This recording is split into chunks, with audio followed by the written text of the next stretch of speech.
అలాగే నమస్తే అండి.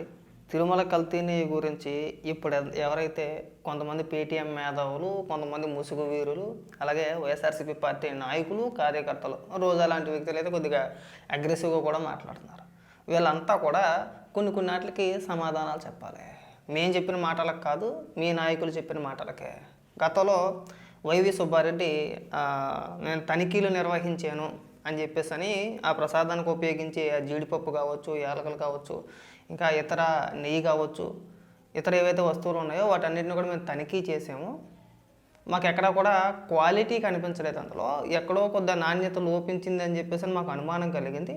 దీనిపైన విచారణకి ఆదేశించానని చెప్పేసి వైవి సుబ్బారెడ్డి తన ఎక్స్లో అంటే ట్విట్టర్లో మే 28, 2022 ఒక ట్వీట్ వేసాడు. ఆయన ఎందుకు వేసాడు చెప్పనా? పెద్ద ఎత్తున భక్తులు, ముఖ్యంగా వైఎస్ఆర్సీపీ పార్టీ కార్యకర్తలే తిరుమల వెళ్ళి ప్రసాదం తిని ఆ లడ్డు ఏదైతే ఉందో ఆ లడ్డు పరిమాణాన్ని, వెయిట్ని, ఆ లడ్డు యొక్క నాణ్యతని, ఆ లడ్డు యొక్క రుచిని, వీటన్నిటినీ చూసి ఆశ్చర్యపోయి వైవి సుబ్బారెడ్డి గారిని ట్యాగ్ చేస్తూ కొన్ని పోస్టులు, కొన్ని వీడియోలు పోస్ట్ చేశారు.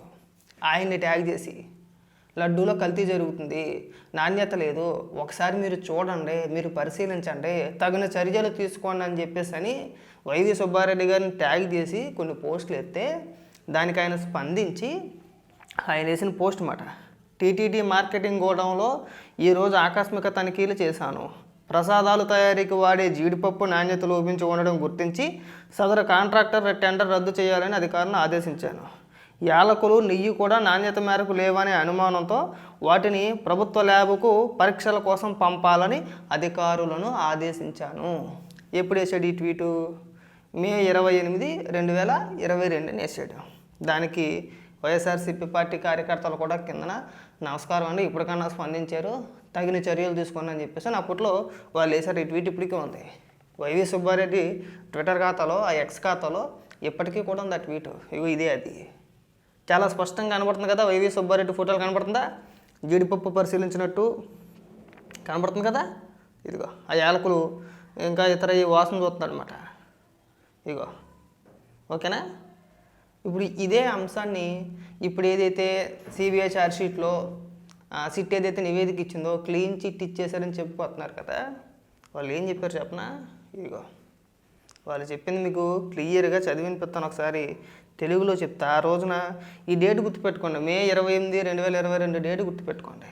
గుర్తుపెట్టుకుంటే ఆ రోజున ఏం జరిగింది అనేది మీకు వివరంగా ఒక క్లారిటీ వచ్చింది. ఇదే అంశాన్ని సిబిఐ తన ఛార్జ్ షీట్లో కూడా చెప్పింది. ఆ రోజున అప్పటి అధికారులు అంటే ఎవరైతే ఈ నిందితులు ఉన్నారో అందులో ఒక వ్యక్తి A29 ఆయన నేతృత్వంలో బోలేబాబా డైరీకి ఇది చెక్కింగ్కి వెళ్ళి అక్కడ వాళ్ళు చేసింది ఏం చేశారు ఒకసారి క్లియర్గా మీకు చదివి వినిపిద్దాం. ఒకసారి ఉండండి. ఇదిగో 2022 జూన్ 6న TTD plant inspection committee RSSVR Subrahmanyam A29 నేతృత్వంలో ఈ ఫ్యాక్టరీని తనిఖీ చేసింది. ఫలితం టెక్నికల్గా క్వాలిఫై కాలేదు.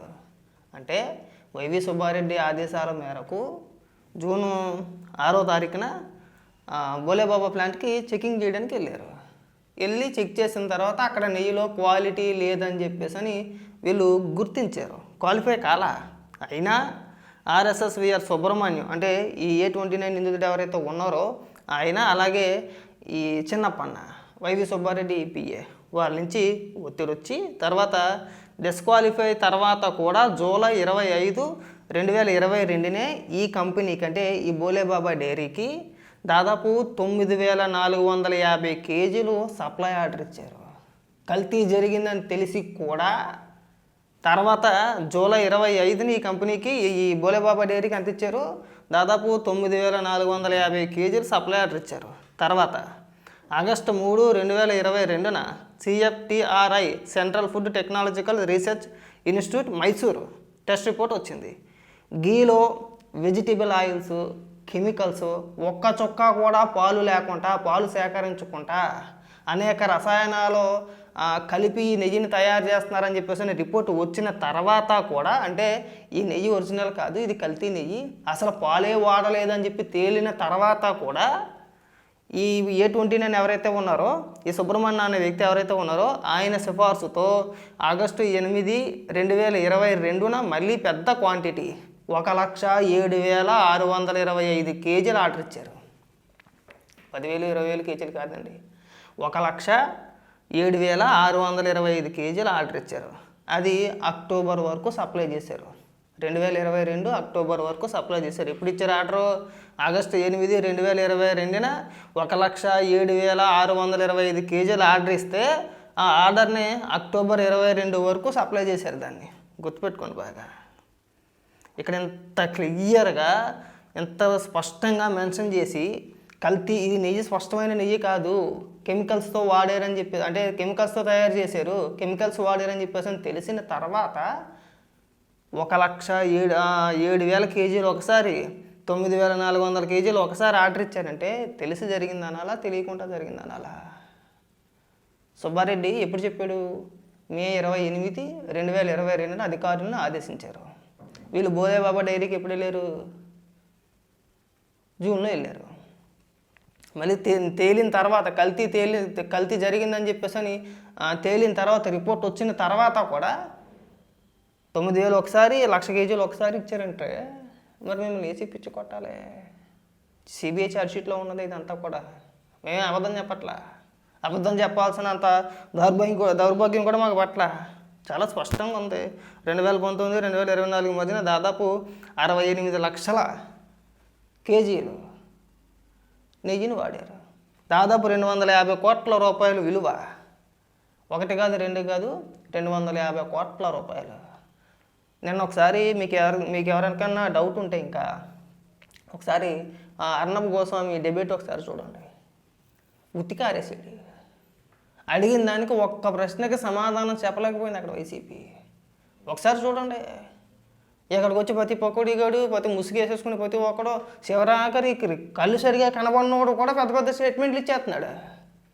ఆడు చదువుదామంటే ఆంబర్కి ఆడు పెద్ద పెద్ద స్టేట్మెంట్లు ఇచ్చేస్తున్నాడు. ప్రతి పకోడీగాడు ఒక కెమెరా ఉండదని చెప్పేసి నీకు కల్తీ ఏం జరగలేదటండి. అర్ణబ్ గోస్వామి కంటే గొప్ప వాళ్ళ మీరు. ఏం దిక్మాలతనమో, ఏం లోపడతాను, ఇంత అడ్డగోలుగా దొరికేసిన తర్వాత కల్తీ జరిగిందని చెప్పేసి అని మేమేమి ఊరికే గాలి వార్తలు కానీ ఇంకొకటి నేను చెప్పట్లా. ఆ రోజున వైవి సుబ్బారెడ్డికి ట్యాగ్ చేసిన వ్యక్తులు అందరూ వైఎస్ఆర్సీపీ పార్టీకి సంబంధించిన వ్యక్తులే. ఆఖరికి వైఎస్ఆర్సీపీ పార్టీ సోషల్ మీడియా ఇన్ఛార్జ్తో సహా ఒక చూపిస్తాను ఉండండి ఆ వీడియో కూడా. ఆ పోస్ట్ కూడా మీకు ఇదిగో. శ్రీలతారెడ్డి అని చెప్పేసి అని ఆవిడ YSRCP social media wing secretary. Social మీడియాకి ఆవిడ సెక్రటరీ అన్నమాట. ఆవిడ ఏమని వేసింది ట్వీటు? ఇప్పుడు మే 23, 21 లడ్డూ పరిమాణం చూడండి అని చెప్పేసి ఇడ్లీ అంత ఉంది, ఇంతే ఉంది. దాదాపు 150, 160 గ్రాములు ఉండాల్సిన లడ్డూని 90 గ్రాములకి తీసుకొచ్చారు. ఇక లడ్డూ పరిమాణం ఇంతే ఉందని చెప్పేసి ఆవిడ ఒక ఫోటోని పెట్టింది. ఆవిడ YSRCP party social media secretary అన్నమాట. ఇగో ఇవాళకి కూడా ప్రొఫైల్ పిక్చరు జగన్మోహన్ రెడ్డిదే. ఇగో ఇవాళకి ఉంది, ట్వీట్ అలాగే ఉంది, ఇంకా పోలా. అదిగో ఆవిడ ప్రొఫైల్ ఏమని రాస్తుంది అక్కడ? ఇగో diehard fan of YS Jagan అన్న, YSRCP party state social media wing secretary. వాళ్ళే వైఎస్ఆర్సీపీ పార్టీ కార్యకర్తలు వేసింది ఇవన్నీ కూడా. ఇంకా చూపిస్తాం, ఒక వీడియో కూడా చూపిస్తాం మీకు, మీరు ఆశ్చర్యపోతారు ఆ వీడియో చూసిన తర్వాత. ఇదిగో ఒక వ్యక్తి, ఇప్పుడు ఈయన పబ్లిష్ చేసిన డేట్ ఎప్పుడంటే 10 నవంబర్ 2022. ఆయన ఒక పోస్ట్ రాసుకొచ్చాడు, ఒక వీడియో కూడా అప్లోడ్ చేశాడు అనమాట. అక్కడ జరిగిన ఈ ఏదైతే వ్యవహారం ఉందో దానికి సంబంధించి లడ్డూ పరిమాణం ఏదైతే ఉందో దానికి సంబంధించి ఒక వీడియో అన్నమాట. ఈరోజు అనగా 9/11/2022న తిరుమల తిరుపతి దేవస్థానంలోని లడ్డూ కౌంటర్లో లడ్డూ తూకం వేయమని అడగగా 160 గ్రాములు ఉండవలసిన లడ్డు 100 నుంచి 110 గ్రాముల వరకు ఉంది. దీన్ని ప్రశ్నించగా ఇలాగే ఉంటుందని అక్కడ సిబ్బంది సమాధానం చెప్పడం జరిగింది. ఒకసారి ఆ వీడియో వినిపించే ప్రయత్నం చేస్తా, ఒకసారి వినండి. ఇది జగన్మోహన్ రెడ్డి హయాంలో జరిగిన నేరాల ఓరాలు ఇవన్నీ కూడా.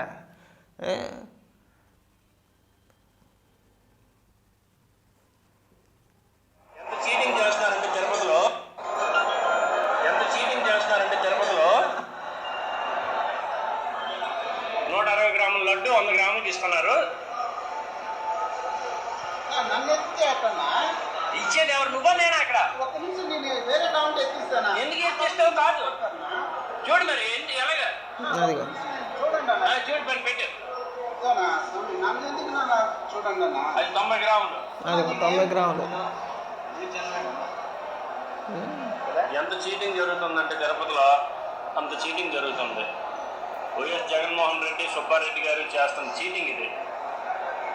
తినేస్తాను నా కడుపు మీద కొడుతుంది, నేను మాట్లాడేది. పెట్టేదా? పెట్టావు పెట్టావు. ఇది 108 గ్రాములు ఉంది. పరిస్థితి అంటే నిలువు దోపిడీ చేస్తున్న టీటీడీ వ్యవస్థ. ఇప్పుడు ఏ చెప్పి కొట్టాలరా మిమ్మల్ని? ఆ రోజున దీని మీద రాజకీయం చేయకూడదనే ఉద్దేశంతో ఎక్కడికక్కడ ఎవరో పెద్దగా మాట్లాడాల. ఇవాళ ఇవన్నీ ఎందుకు బయటకు వస్తున్నాయి అనుకున్నా, సోషల్ మీడియా ఓపెన్ చేయగానే 2019 నుంచి 2024 మధ్యలో ఎవరైతే తిరుమల వెళ్ళి ఆ ప్రసాదాల్లో ఆ లడ్డూలు కావచ్చు కల్తీ లేదని చెప్పేసి గుర్తించారో వాళ్ళందరూ కూడా సోషల్ మీడియాలో ట్విట్టర్ ద్వారాగానో ఫేస్బుక్ ద్వారాగానో ఇంకొక రకంగానో అప్పటి టీటీడీ చైర్మన్ అయిన వైవి సుబ్బారెడ్డి గారిని ట్యాగ్ చేస్తూ వేసిన పోస్టులు. ఆ రోజు ఈ రోజు కూడా దేవుడు మీద ఎందుకులే రాజకీయాలని చెప్పేసి ఎవరూ స్పందించలా. ఈరోజు ఎందుకు స్పందించలేదు? ఆధారాలు లేకుండా మాట్లాడడం తగదు. సరే వాళ్ళు వేసింది ఇదిగో ఇవన్నీ జరిగినా సరే మనం తొందరపడకూడదనే ఉద్దేశంతో ఎవరు మాట్లాడాల. ఇంత స్పష్టంగా 150 నుంచి 160 గ్రాములు ఉండాల్సిన లడ్డూ పరిమాణాన్ని తగ్గించి, సైజు తగ్గించి, క్వాలిటీ తగ్గించి, కల్తీ నెయ్యి వాడి మీరు అన్యాయంగా 250 కోట్ల రూపాయలు తిరిగి ఎత్తి వాళ్ళు ఇక్కడికి వచ్చి అడ్డగోలుగా సమర్థిస్తారా? వాదించడానికన్నా కాస్త ఇంగిత జ్ఞానం అనేది ఉండాలి కదా అంటున్నా. మీరు వీటికి సమాధానం చెప్పగలుగుతారా? ఒకటి కాదు, రెండు కాదు, నిన్నటి నుంచి గత 4-5 రోజులు పెట్టి సోషల్ మీడియాలో కొన్ని వందల పోస్టులు కనబడుతున్నాయి. అప్పుడు పోస్టులు ఇప్పుడు కాదు. అందులో మెజారిటీ వైఎస్ఆర్సీపీ పార్టీ కార్యకర్తలు వేసిన ట్వీట్లే. వాళ్ళు ఇప్పటికీ డిలీట్ చేయాల. వాళ్ళు వేసిన ట్వీట్లు అలాగే ఉన్నాయి, వాళ్ళు వేసిన పోస్టులు అలాగే ఉన్నాయి. వైఎస్ఆర్సీపీ పార్టీ కార్యకర్తలు. మీకు ఇంకొక ఆధారం కూడా చూపిస్తాయి ఇక్కడ మీకు లైవ్. ఇదిగో పేరు విచిత్రంగా ఉంటుంది. ఇదిగో ఈ సత్యమేవ జయితే అని చెప్పేసి అని ఒక అకౌంట్ ఉంది కదా, YSRCP party hard core fan అనమాట అతను స్టిల్ నిన్న ఇవాళ కూడా జగన్మోహన్ రెడ్డికి సమర్థిస్తూ ఈ లడ్డు వ్యవహారం ఏదైతే ఉందో జరగలేదని చెప్పేసి అని ఇప్పుడు వాదిస్తున్నారు వీళ్ళంతా కూడా. ఆయన వేసిన ట్వీట్ ఇంకా ఉంది వాళ్ళు. అది వైవి సుబ్బారెడ్డి వేసాడు కదా ఈ ట్వీటు, ఇది గోడవలో తనిఖీ చేసామని చెప్పేసి అని. ఆ ట్వీట్ కిందనే మీకు ఒక ట్వీట్ చూపిస్తా.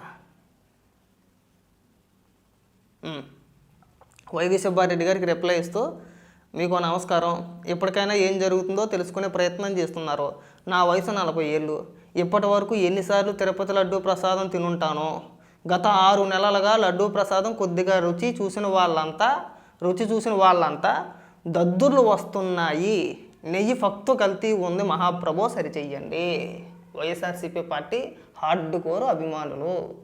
లడ్డూ ప్రసాదాలు తింటే దద్దుర్లు రావడం ఏంటండి? దరిద్రం కాకపోతే ఏం కలిపితే దద్దుర్లు వస్తాయండి? ఏం వాడారు అందులో? ఏ కెమికల్స్ వాడారు? వాళ్ళు ఇవాళ వేసే పోస్టులు. ఈ పోస్ట్ ఎప్పుడు వేసాడు ఈ పోటుగాడు?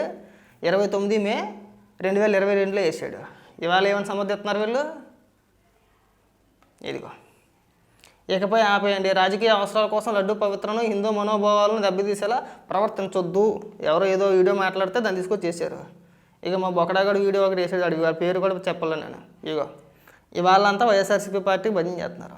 ఆ రోజున తిరుమల ప్రసాదం లడ్డూ తింటే ఒళ్ళంతా దద్దుర్లు వస్తున్నాయని చెప్పిన వాళ్ళంతా కూడా ఇవాళ దాని మీద రాజకీయం చేయొద్దు అంటున్నారు. చెప్పింది మీరే, ఆ రోజు మాట్లాడింది మీరే, ఆ రోజు ప్రచారం చేసింది మీరే, ఆ రోజు క్వశ్చన్ చేశారు కదా. ఈరోజు మరి అడ్డగోలుకి ఎందుకు సమర్థిస్తున్నారు?